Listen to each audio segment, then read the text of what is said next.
खुलुमबाय दिनै 13 फेब्रुआरि 2024 फैदो दानिया मिथिना लानि दिनैनि गोदान खौरांफोरखौ। हाई सेकेन्डारि जोबथा आनजादा जागायजेननायावनो कुइसन पेपारा लिक जानायखौ नुनो मोन्दों। आनजाद जाबाय थानाय समावनो मबाइल कुइसन पेपारा गोसारदों। पर्बतजरानि गोजौ फरायसालिनिफ्राय इंराजि बिलाइया लिक जानायखौ मैया नुनो मोन्दों। बे जाथाय जानाया गिबि खेब नङा, मोनफ्रोम बोसोरावनो जाबाय थानायखौ नुनो मोनबोनाय जागासिनो दङ। उनाव नायबिजिरनायनि गेजेरजों नाजामुल खानखौ दायनिगिरि महरै हमनाय जायो। दिनै 13 फेब्रुआरि सुप्रिम कर्ट एबा जौसिन बिजिरसालियाव दिनै गिबि खेब रन्जन दैमारि आरो बेजों लोगोसे एनडिएफबि केडारफोर एबा बेजों लोगोसे जानानै दोनजानाय बिथांमोननि गिबि खेब हियारिं जागोन। बेनि फिथाइया मोजां जागोन गाज्रि जागोन उननि समावसो मिथिसिगोन। आसा खालामो मोजां जागोन होननानै। नखराव सासेबो सरखारि साख्रि गैयैफोरनि थाखाय गोजोनथाव खौरां। आसाम सरकारा मोजां खौरां लाना फैदों सासेबो सरखारि साख्रि गैयि नखरफोरनि थाखाय। सरखारि साख्रिनि आनजादाव आलदायै 5 जौखोन्दो होनाय जागोन।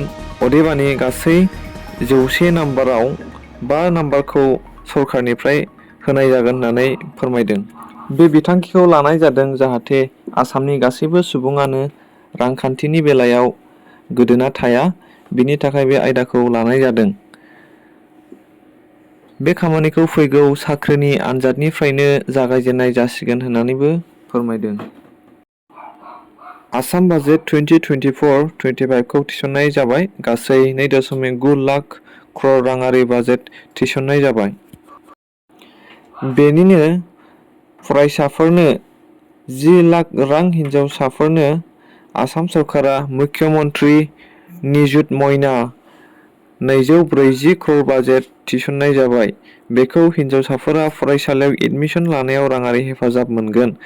जेरै एसएसएलसि पास खालामना एडमिसन लायोब्ला 10,000 राङै मोनगोन आरो एचएस पास जाना डिग्री फार्स्ट सेमेस्टाराव एडमिसन लायोब्ला 12,500 रां होनाय जागोन आरो बेनि उनाव डिग्री कमप्लिट जाना पोस्ट ग्रेजुएट एबा एमए एडमिसन लायोब्ला 15,000 रां होनाय जागोन होनना बिथांमोना फोरमायो।